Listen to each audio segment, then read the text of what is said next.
Shalom, shalom.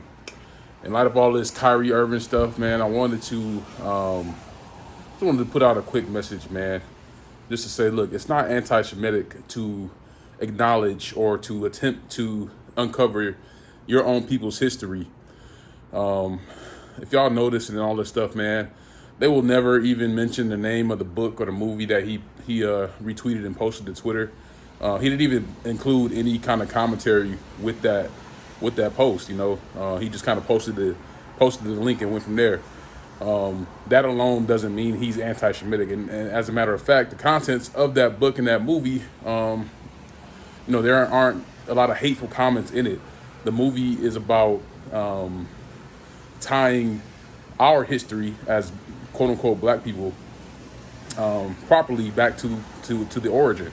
As many of you know, our history didn't just begin with slavery here in the Americas. From the beginning, the very beginning of the creation of this world is where we started. And so you have to go way further back than slavery.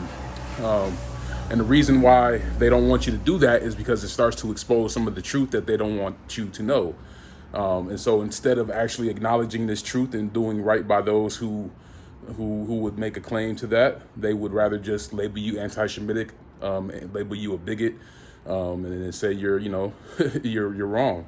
We can call ourselves anything else in the book that we want to, but if we dare say we think that we have a link to that heritage of being the true biblical Israelites, then it's a problem. Even though there is scientific DNA evidence that supports that theory. And at this point, I don't even like calling it a theory. It's the truth to me. And there is nothing wrong with seeking the truth about you and your people, and acknowledging your true history. And so if that's anti-Shemitic, I guess I'm anti-Shemitic too. But I don't care at this point. They're going to suspend Kyrie. They're going to do everything they can until he, if he apologizes or whatever. Because what they don't like is they don't like celebrities, athletes, all these influential people to come out and tell the truth because they have that influence. And a lot of people in this truth, Hebrew Israelites, I've seen a lot of, man, I've been saying this, I've been saying that. It don't matter who said it first. It don't matter who's saying it last. What matters is that people are saying it. So yeah, millions, and I would say millions of us at this point have been saying it for a long time. Yes. But now, they didn't care so much then because, who's going to listen to a bunch of people who nobody knows.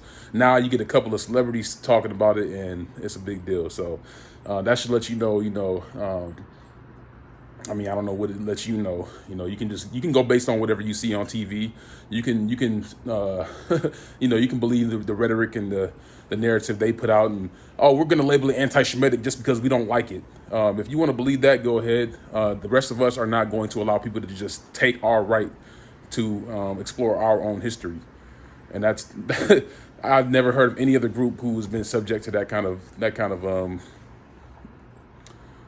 scrutiny, or it's ridiculous. So I stand with Kyrie still. Like I said, personally, yeah, they're all in that world of entertainment, but I think that not everybody in that world is being deceitful. A lot of them are confused. A lot of them think they're just doing what they do for a paycheck, and then when the loss of that paycheck is threatened, they start to walk back what they were thinking.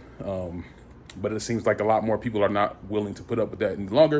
And we'll see how this folds out over the next few months and, in the future. So that's all I wanted to say about that.